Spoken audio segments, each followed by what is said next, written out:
It's Vanessa with Colorado's Pride, Corsos. And today I'm so excited. I have Mr. Jason Robinson from Robinson Elite Corsos. Welcome, Jason. Thank you for having me, Vanessa. I appreciate Thank you so much for being on here. I'm so excited. I've been following your page for some time now, but I want to give you the open mic and I want to know, talk to me about your pack. Who are your pups, their names, all that good stuff. Talk to Okay, well, we first got into the business, what was about almost 10 years ago. But we didn't start off initially wanting to breed. I got into the breed initially just off protection purposes because I was Mm-hmm, playing ball in Europe and my wife and daughter were still here mm-hmm. and we had some issues. But for me, my extra security was to have a Cane Corso. Okay. I So got you into looked into this breed specifically. Yes. Got it. Yes. Before that, I had Rottweilers, I had Boxers, I had Pit mixes, I had Pits, purebred Pits. But for me, the Corso in itself, as a whole, is the best all around dog that you can have. Mm-hmm, mm-hmm, Being have small children, they're a great balance for them. They're gentle giants with my small children. They're very protective. I can mm-hmm, leave my dogs out and leave my girls here and feel perfectly fine. And mm-hmm, I leave my front door wide open and nothing will happen. mm-hmm. So me, that was my purpose in getting into this breed because I wanted to add that to somebody else's home. I wanted to bring that type of protection and that type of comfort to somebody else's home. Okay. So talk to me about your pack. What does it consist of as of right now? Well, I have my matriarch, which is Duchess. She is Mm-hmm. 5. I have her daughter, Empress, and she is 2. And Okay. Duchess also, we have Thor, which is our stud Okay. man. He has a litter on the Thor ground. is Empress's son, No, Thor is Empress's brother, not husband. little. Oh, brother. Okay, got it. Yes, Got it. Duchess's first litter. Thor is. Okay. Empress is out of her second litter. Okay, got it. Okay. So now going forward, Duchess is retired. She won't be Mm-hmm. having any more breedings. We also Mm-hmm. have my other female, Countess, that's from La Potenza Corso, which is one of our business partners out of Dallas area. Uh, Mm-hmm. real knowledgeable breeder. Mm-hmm. Been Mm-hmm. breed for 20, 25 plus years. Really knows this stuff and really is a great mentor for me. Mm-hmm. And my not just me, just the family aspect as a whole. So Mm-hmm. that we also have three co-owned males at our last litter that are here in our neighborhood. So it's a good feeling to have, what is that, about 6 dogs all around me. But Mm-hmm. I'm adding more. I'm actually bringing in one male and a couple females this year to close out the year. So Very nice.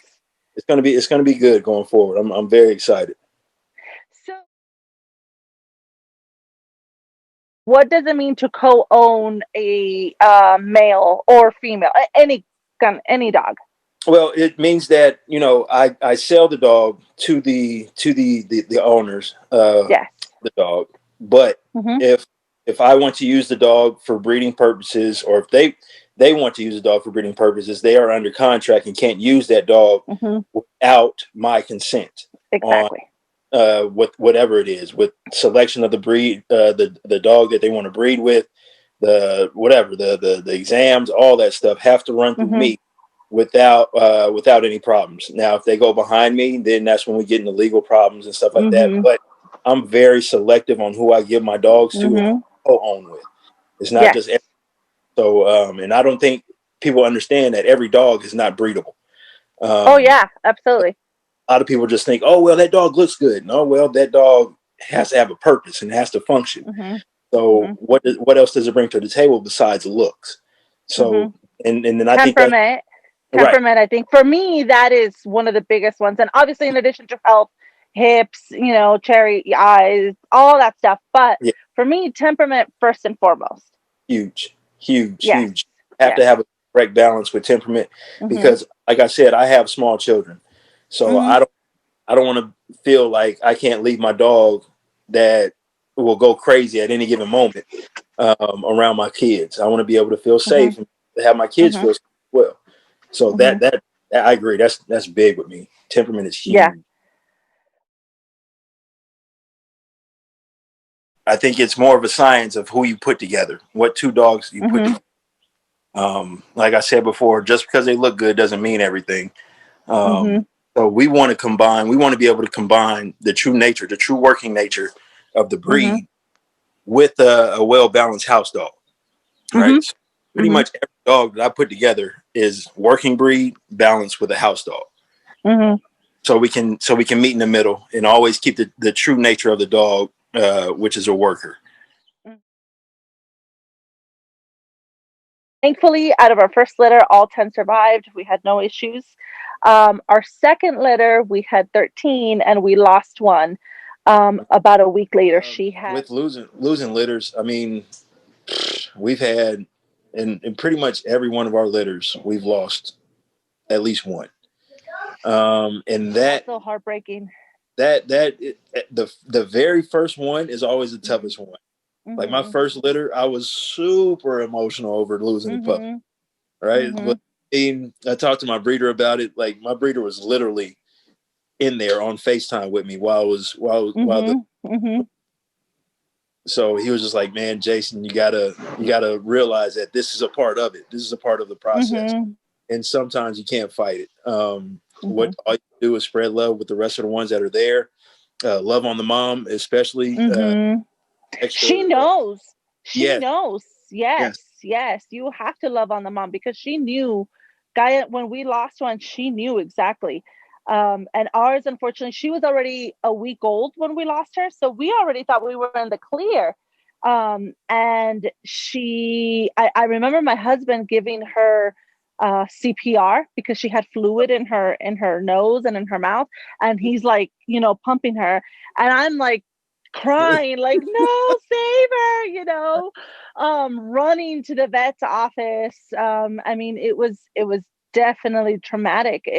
Yeah, I agree, traumatic. I mean, and Gaia, my female, she felt it. She knew what was going on. I had to definitely love up on her and let her know it was okay. And she was extra careful with the other ones too. Like, they're so smart. They know. Absolutely.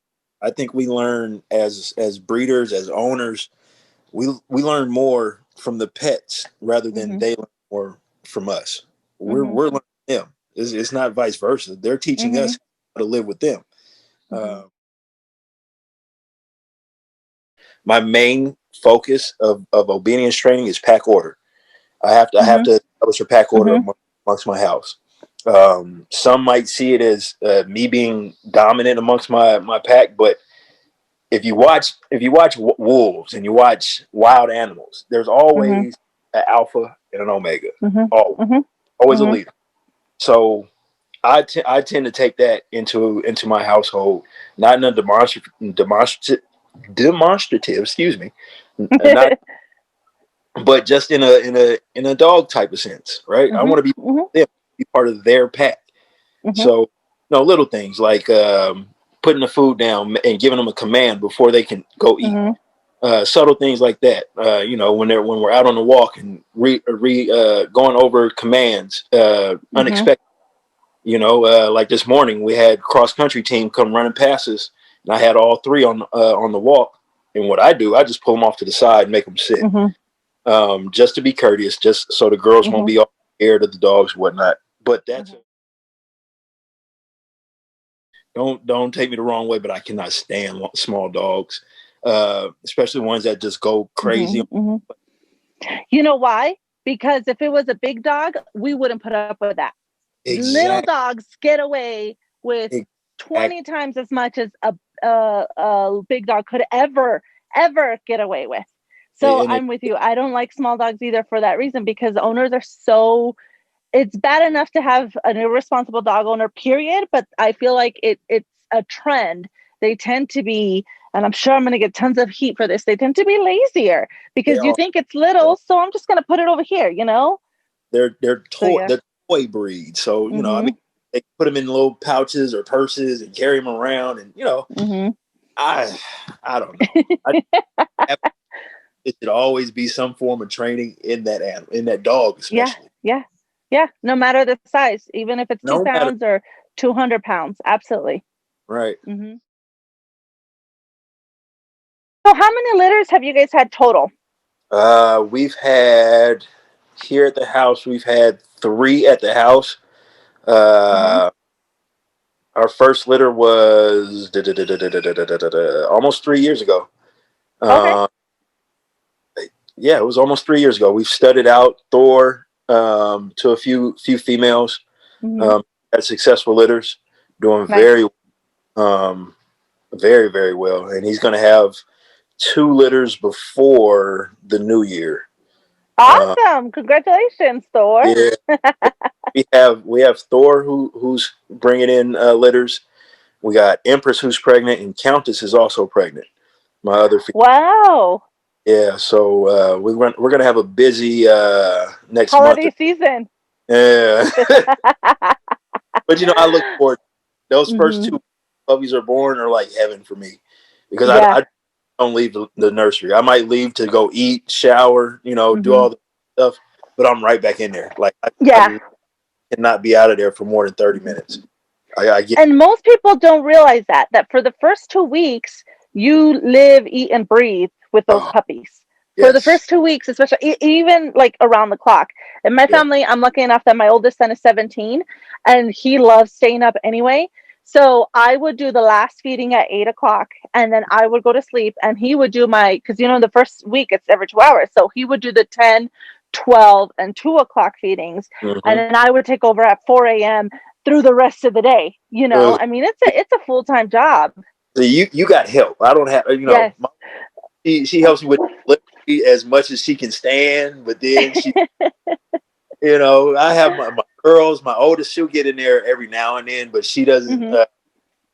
She doesn't like to stay in there as much as me. I just like to Hmm. be in. I like to just Yeah. sit, learn the characteristics of the mom. Like Duchess, my matriarch, who started this whole thing. She was probably the smoothest ever with delivery. Like just Hmm. one by one, just pop them out nice and easy. No screaming, no yelling, no running around all crazy. Hmm. Countess, man, oh man, this is like she can't sit still. She has to keep on moving, and that's my little Hmm. work. That's in her nature to keep moving. Mm. Hmm. That makes It sense. it is what it is. I love it though. I love it. Yeah, I mean, it's a 24/7 job. Um, Bringing a happy, healthy litter to fruition. It is Yeah. not for the faint of heart. And it is not it's not purely done for a financial standpoint, and it's not purely done for an egotistical standpoint. It's done for the love of the breed and the love that you have for I don't know about, I mean, I'm sure, but we love Gaia. And so we just wanted to have a little piece of her a little bit longer. So that was why we initially got into the breeding program. And then here we are now planning our third litter. Yeah. So I that's how that happened. totally agree. Like there, of course, in this breed or in breeding in general, you have people out there that's doing it for money purposes or Hmm. to gloat and say, "Oh, look at me, I got this and that and the third." Me, that was never my intention. I don't want to get into it for the money. Is Hmm. there in it? Of course, there's money in it, Hmm. but my main factor is my dogs. I love my dogs. Like Hmm. each and every one of my dogs, I love. Hmm. Like love my dogs like they're my kids. Hmm. So, um, And it even their babies, you yes, end up loving. yes, yes, yes, yes. I call all my boys son. I call Hmm. all the girls baby. It's just it's me. It's Like so hard. I mean, it's rewarding when you find a home for them, but when they leave, I yeah. swear it is like it breaks your heart. What kind of food? I know raw's all the rage. What kind of food do you guys do with your pups? We do Victor kibble, Okay. uh, but then we also add in we'll add in different meats at Hmm. different, and then we'll also add in some Victor pate formula. It's like Yep. mixed food. It has look. We don't do the grain free stuff. We Yeah. keep it in. The more I read up on grain-free products, the more negative I feel about it. A lot of Basically, vets came out with that recently, yeah, saying do not feed, that it causes heart issues. yes. But Mm-hmm. the basis of R is Victor Kibble. Mm-hmm. We'll add in tuna fish, salmon. We'll add in some veal. We'll add in some chicken. We'll add in some make a little pork. I don't like to feed them too much pork. Mm-hmm. Uh, then we'll also add in some venison meat.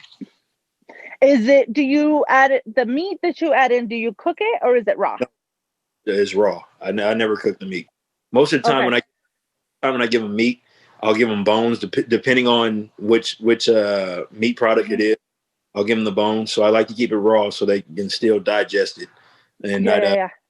but during pregnancy, my females don't see no bones at all. Mm-hmm. Mm-hmm. I might add in some eggs as well. I Mm-hmm. don't see people put the egg shells in there. I don't generally do that because Mm-hmm. a lot of people they bleach their eggshells. So why would I? Mm-hmm. We talked a little bit about temperament. What kind of socialization do you do with your pups? Well, I think I mentioned it briefly, but I go on daily walks and daily runs. Mm-hmm. Uh, and on those runs and walks, I know a lot of people in my neighborhood just because I used to work at a school in the neighborhood. Mm-hmm. Uh, and every time I go out, like, hey, Mr. Robinson, hey, Mr. Robinson. So to me, that says, hey, take your dog over there to let them know that, hey, one, your dog's not dangerous just because it's big. Mm-hmm. Two, you get your dog to be around different people. Mm-hmm. So have different scents and they have to react to different body languages, blah, blah, blah, blah, blah. So Mm-hmm. me taking my dog out in different environments. I also take my dogs out to the woods amongst the construction workers because they do a lot of new construction around here. So I take them around those loud noises so they can That's a hear. good idea. Then I take them on walks against high traffic so they can hear the Yeah. cars Mm-hmm. by and not so scattered once a car Mm-hmm. passes, be looking over their shoulder all the time. Mm-hmm. So I try to keep them in different elements. I don't try to keep them Mm-hmm. in. I don't try to just keep them in my yard. I take them out Mm-hmm. amongst and get them out and get them outdoors. Like I'll take them on truck rides. We'll just go in the truck. I'm big on just taking them out and getting them outside the house. Mm-hmm. Yeah, we do the same thing too. I think more than anything for this breed, balance training is very important. And what I mean by balance training is that you'll find trainers who are 100% always positive, which means you basically teach them that they only listen to you if you give them a treat, you know? Yes. And I think that for this breed, you're really doing them a disservice if you don't build that relationship with them to the point where they want to please you and they want to serve you. And so they're listening to you because they want to please you and serve you, not because you have a treat in your hand, Mhm. you know. I agree. What kind of tools do you use with your training? Do you have like the prong collar, the Herm Springer collar? What kind of tools do you guys use? We use the prong collar Mm-hmm. on that. When I take the dogs out in the field, I have a shot collar, but I only Mm-hmm. use the collar for recall purposes, and I only Right. use the if I can use one shot collar for all my dogs at once, and once they hear the beep, they come immediately back Mm-hmm. to me. So Yeah. that's a great tool when I'm out in the field or whatever. But for most, it's just a prong collar. But I agree. You made a great point with the positive reinforcement. I actually took one of my dogs to training, Mm-hmm. and trainer actually told me to never use the word no or no. You're no. Why would I tell my dog he's not doing something right when I want him to do something else, right? Mm-hmm. Especially a dog who's so stubborn and so dominant. Mm-hmm. I have to establish myself as a Mm-hmm. dominant female, or else they're just going to walk right over me. So I Mm-hmm. can't reward you positively, right? I got to let you know when you make a mistake, and then when you do it right, hey, I'm all for it, But we have to get to that point first. But me, Mm-hmm. with the smaller dogs, our training actually starts at 6 weeks. Yep, Uh, that's true. once those dogs start getting their shots and they get outside, we start our training immediately. Mm-hmm. But we do a lot of positive reinforcement with the young ones, just so we Mm-hmm. can that bond and get that You attention. build that trust. Yes, that is Mm-hmm. huge at the beginning. So we'll work our way up, and the further we get up, the more treats we take away. We don't need treats Right. at a certain point, Yeah. right? So what I do now with my older ones, like Thor, for instance, we'll go out in the front, and he'll have to work for his food in the morning, Mm-hmm. like do some type of obedience training. I'm not saying you have to be demonstrative and tell them, "Oh, well, you did it wrong." No, no, no, no. Mm-hmm. No, there's a way to communicate to where you can tell the dog exactly how you feel. 9 times out of Mm-hmm. 10, the dog knows what you're going to say before you even say it, just off your body language and feeling alone. And Mm-hmm. me personally, I'm big. I made a post about this the other day. I'm big on nonverbal communication, especially with my Yes. Body language. Yes. body. Huge. Like if I'm feeling Mm-hmm. a certain type of way, all my dogs can either know to come to me or move the hell out the way. Excuse my language. Yes. So, Exactly. and over the years, I've learned to just observe myself Mm-hmm. and see how I'm presenting myself to them, because I see their reaction. It's like, oh, okay, maybe I should leave them alone, or hey, okay, now I can go to you. So I've learned that nonverbal communication is huge with dogs, Yes. and I love it. Yes. Nonverbal. Yes. Yes. I agree so much. I think that more than anything, um, these guys were originally bred as guardians. So I Mm-hmm. mean that was their job.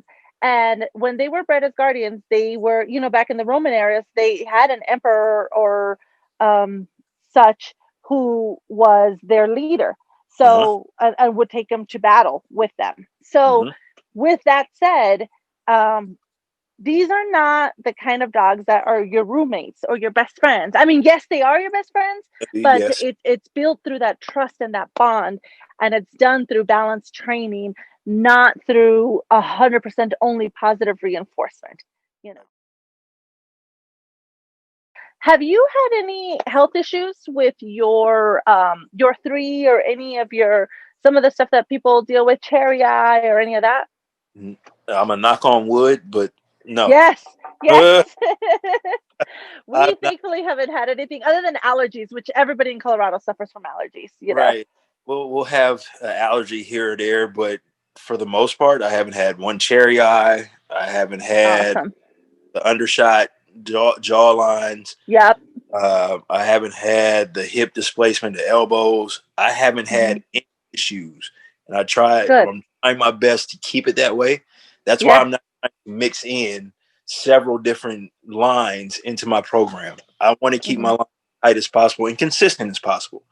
Um, I mean, it will it happen? It could. I mean, I'm not saying it won't. I mean, every breeder has their ups and downs. Hmm. Hmm. Um, but I think we need to be honest with ourselves as breeders to be humble enough to say something like that, to be open and say, oh well, that could possibly happen to me, right? I mean, Hmm. not immune to having issues. I mean, they're dogs. I mean, Hmm. 100% with what you get, 9 times out of 10. But that's why we work so hard and putting the two dogs together.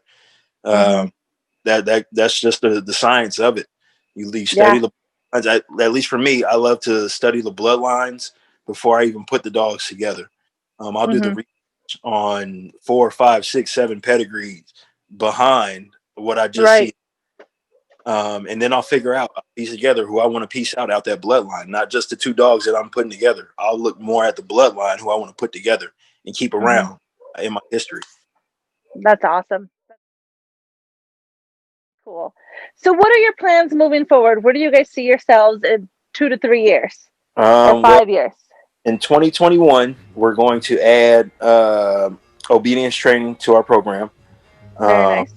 just basic obedience, nothing special at the beginning, and then we'll move up to protective training, the bike training. Hmm. But I will be adding that. Within we're in year 2 of our 5-year plan, and we plan to be on like you guys on some acres, uh, Hmm. so that we can add. Hopefully by then we will have Hopefully by then we'll have at least 6 females Nice. and 2 males Nice. um, to stud out. So I always want to try to keep more females than I do males. Yeah. Mm-hmm. Uh, but I want to grow. I don't want to stay here. I don't want to stay where I'm at here next year. Right? Every year Okay. I want to add a piece. It doesn't have to be a Mm-hmm. big piece. It just Right. has working towards the overall goal Mm-hmm. to where I'm hitting my goal in 10 years. So Yeah. in 10 years, I just want to be set enough to help my breeder. This is a big thing of mine. I want to help my breeder walk away and walk away comfortably, Very cool. knowing that his business is that he built up is in good hands with his business Mm-hmm. partner. So Mm-hmm. that's part of my goal, to be able to put myself in a position to say, hey, if you're ready, I'm ready to take on. So That's so cool. yeah, That is so cool. it's me paying it back, man. He's given me so much information, so much history that he's had over the years, and Mm-hmm. I'm so thankful, man. His family really took me in like a little brother, and it's been a beautiful thing ever since. Well, and the Cane Corso community, I think we talked about in the very, very beginning, sometimes can be a very, very harsh Hmm. community. Hmm. So it's always awesome when you're able to find somebody who not only has love for the breed, but instead of seeing you as a competition, sees you Hmm. as somebody who can help, Yes. not only better the breed overall, but better his business even, Yeah. because the more of us that are doing this the right way, the Hmm. better overall for the breed. Exactly. Unfortunately, sometimes when, especially as the Cane Corso has become more and more mainstream and popular, there's been a lot of nasty, ugly, unfortunate situations where people aren't taking the time to really research, really look into not just the bloodlines, but temperament, Hmm. making sure, sometimes people spend a little bit too much time in my dog is a champion, blah, blah, blah, blah, blah. And which is, I mean, that's a whole world on its own. Like Yeah. I'm not going to talk bad about that, but being a champion doesn't mean that you're ready to breed, you Right. know? Right. And Because so, speaking, there are some pretty bad dogs that have been championed. If we're mhm, just speaking honestly, I mean, I'm not here to name names or anything mhm, like that, but there have been champions that have been pretty bad health wise. mhm, So, what are we focusing on here? Are we focused? Me personally, the show aspect is fine. I'm not against it. I'm not opposed to it, but it's not something that I feel like I need to jump myself head first into right now. mhm, mhm, Eventually, maybe this coming summer in 2021, when everything opens back up and gets back normal, or whenever that mhm. is, maybe I'll If, get, yeah, like maybe I'll get back into it. Eventually we will, but I'm in no rush to get in the show field. Duchess has mhm, she first litter, uh La Potenza's Angel Marie, who's a champion and top 10 in the nation. That was very at her. cool. So I mean, we have that capability to do that, but Mhm, that's not a main focus of mine. I want to mhm, be able to give the dogs a or give people a well balanced dog, and that doesn't just mean a show dog. I mhm, also want to get into the working titles. I mhm, think that interests me more than the show ring. mhm, Is actual working titles, like doing the sprints, doing the jumps, all that good stuff. Maybe even some, if I have a super strong dog, maybe even some pulling. But I'm more into the working aspect of the dog more mhm, than the show right now. Maybe that mhm. is. Like,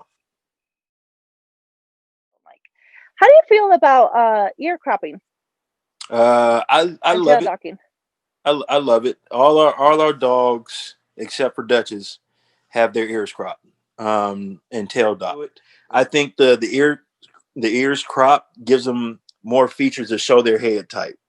Mhm. Um, it just exposes their head type more a little bigger. So other than that, And you said Duchess doesn't yeah, have her ears done. Did you yes, have any ear issues with her? I've never had an ear infection with Good, Duchess.